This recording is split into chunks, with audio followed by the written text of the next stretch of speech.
Welcome everybody to Go Local Live. I'm Josh Fenton, CEO and co-founder. It's Wednesday. It's that special day of the week. Some call it Hump Day. We like to call it Mott and Chace Day. And we've got, America's a republic. It's not driven by royalty, but she may be the queen of the East Bay. We have Allison Dessel, and she's going to tell us about what is going on. Thanks so much for joining us, Allison. Thank you for having me, Josh, and thank you for the very nice intro. That's gonna make that might have made my month. So hopefully at some point we'll have the opportunity to be knighted by you, but until then we'll continue with the laudatory compliments. You've had some big news. You sold the biggest, the grandest, the most expensive sort of condo over in your neck of the woods. I did, along with the incomparable Judy Chace, who is the consummate pro. We sold 341 Thames Street, Unit 303 in Stone Harbor, one of the most glorious, beautiful properties I've had the privilege of representing.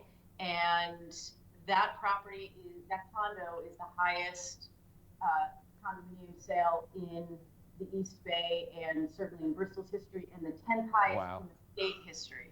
So it was really a privilege and an honor to work alongside Judy and represent this fine property. I was really, really proud of that work. And I'm going to be so inappropriate. Don't make me go look it up. What did it sell for? 3.55. Well done. Kudos to you, and kudos to the new owner of that condominium, who gets a spectacular view of just about everything from that location. Magical indeed, yes. It's really a one of a kind, and really speaks to the unique qualities and special nature of Bristol. We're so lucky in the East Bay, Barrington, Bristol, Warren. We are incredibly fortunate to live and work where we do, and to be able to showcase these locations and these properties in the best light. So I was really, really proud of it. Well done. Allison, talk a little bit about, these prices continue to be stable and increasing, and in such a complicated marketplace in which interest rates are 8%. Inventory, although improving slightly, is still down almost 20% year over year. How is all this working in Rhode Island, and why is Rhode Island so stable? Rhode Island, things are normalizing a bit. As you said, the property, the home values are still appreciating. Inventory is a little bit better, maybe by 1.5%. But if we even just look at new listings in Rhode Island in the past, in the month of October. It was up 1.5%, 1,500 listings. Things are calming for a variety of reasons, but the market is still incredibly active. I have seen tons of buyers out. Particularly, it got quiet at the end of the summer, and then sort of the seasonal uptick. But things have normalized as it relates to contingencies. People are having home inspections. People are negotiating more. But the property values are still very high and still ascending, which is incredible. Yeah, who would think that the median price of a single-family home in Rhode Island would be north of $460,000? Right. It's just a remarkable transformation. If you own a home, you've added so much wealth to your proverbial portfolio net worth, and if you don't, it's harder and harder to get into the game. It does, and I know that the rental market is very strong. I always tell buyers, despite I realize that the rates have gone down a little bit since last week. Despite the high rates, I still don't love the idea of paying someone else's mortgage. Yeah. Why not get in the game, get activated, start building some equity for yourself, and date the rate. It will adjust, and we will respond accordingly. So that part of it is still what it is, but we are still seeing a lot of activity with buyers in this market. Allison, you sell the $3.5 million Bristol spectacular condominiums, but you also sell the more moderately priced. You've got a bungalow down in, I think, Warren for a more approachable, I will put it in the price point in which journalists might be able to acquire. Talk a little bit about this bungalow coming up. Well, it's a great property. We're on the market right now. It's 23 Hall Avenue. It is 3 beds, 2 baths. It's a legal multifamily, which is great. You could certainly use the upstairs as a rental income. There's a full kitchen, full bath, 1 bedroom. It overlooks Belcher's Cove, which is really beautiful. Wow. It's an oversized lot, which means while you probably would not be able to subdivide, you certainly could expand. You are looking at one of the most idyllic sunsets ever, and it's a great bang for the buck. So there's a lot there for buyers to think about and work with. And this is coming in at about $500,000. $495. Yep. $495. I like that Benny style pricing. Make sure it's just a little under the $500,000 mark. Absolutely, and it's 0.3 acres. It's really a really unique and special location. And Warren is a really up and coming, exciting town to watch. There are a lot of small businesses that are continually all the time coming to Warren. The views are glorious. The architecture is historied. There's so much there. And so much opportunity there as well. So I'm very proud of that. Could you fit a swimming pool on that lot? Yes. So it's really funny you say that.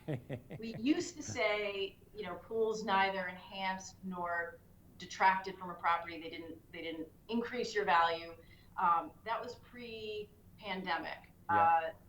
In today's market, the natural question is, can we put a pool here? And you absolutely could put an incredible pool. I also like to look at properties and think plunge pool, any body of water, because when beaches were shut down, that shifted our thinking about also what recreation represented as well. So sure. To have that possibility in your own property, you absolutely could put a phenomenal pool. I had a buyer come last week actually who talked about building a pool house. Yeah. Nice flat, and you see the cove, pretty magical.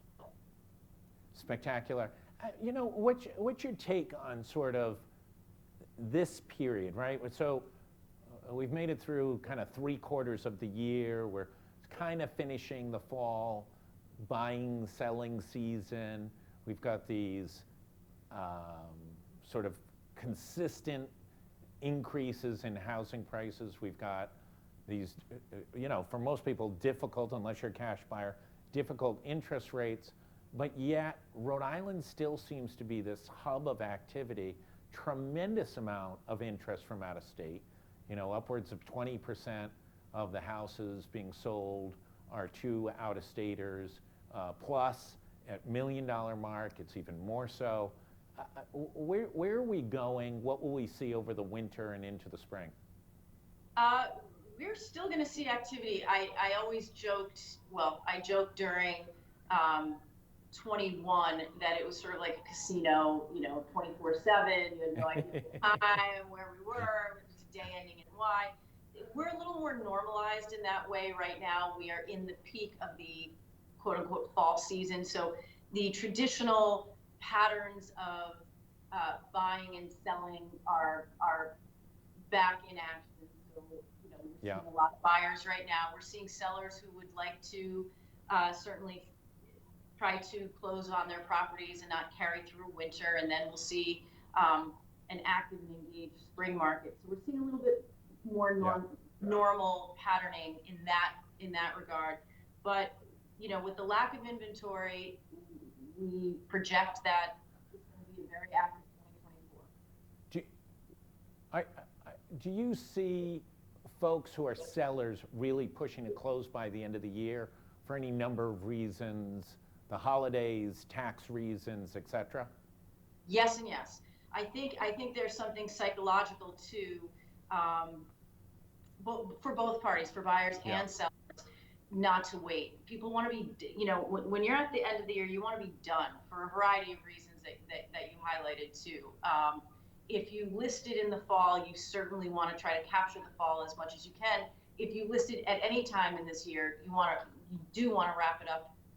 There are instances where you can't, and that's fine. And Right. sometimes, there's a resurgence, a property, might be on for an extended period and looks completely different in the buyer's mind in the new year.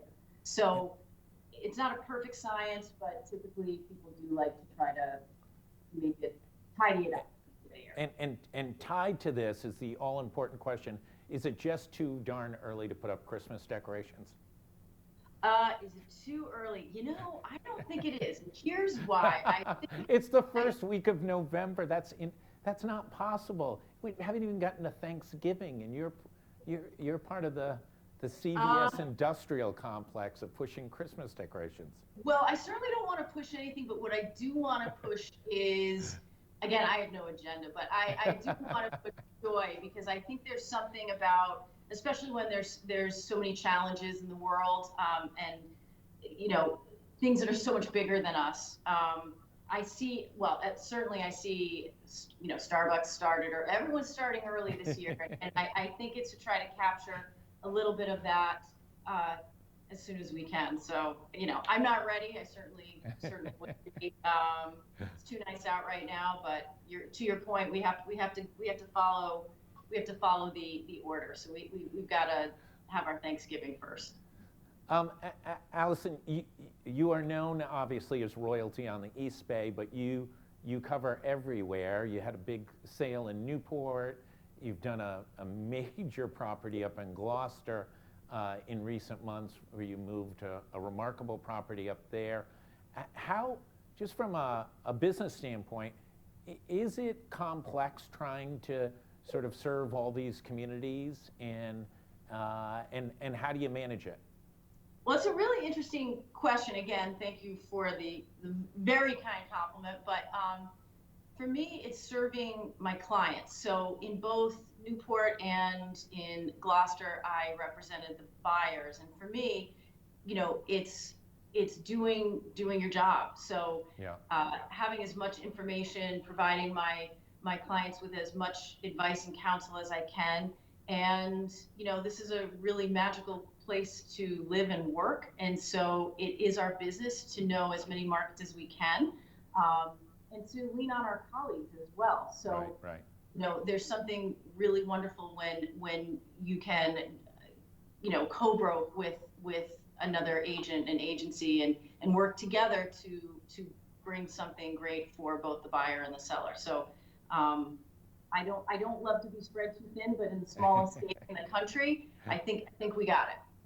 It is remarkable that you could have a place like the property in Newport, an outstanding condominium, one of the record prices for condominium down in Newport, coastal sailing, etc., and then just 40 minutes away in Gloucester sell a 120 plus acre, glorious farm property with rolling hills, and those two things being so close together.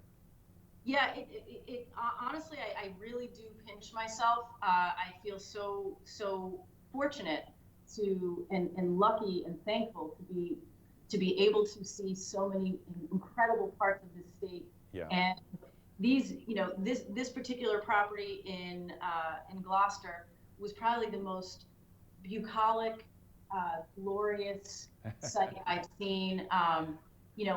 It's not waterfront, it's not oceanfront, although there were beautiful ponds, but it was about as breathtaking as oceanfront. And even before, when my clients came to see the property, long before I thought they were going to make an offer, the previous owner was a peony farmer, and he gave me a bucket of peonies after that showing. I commented on them.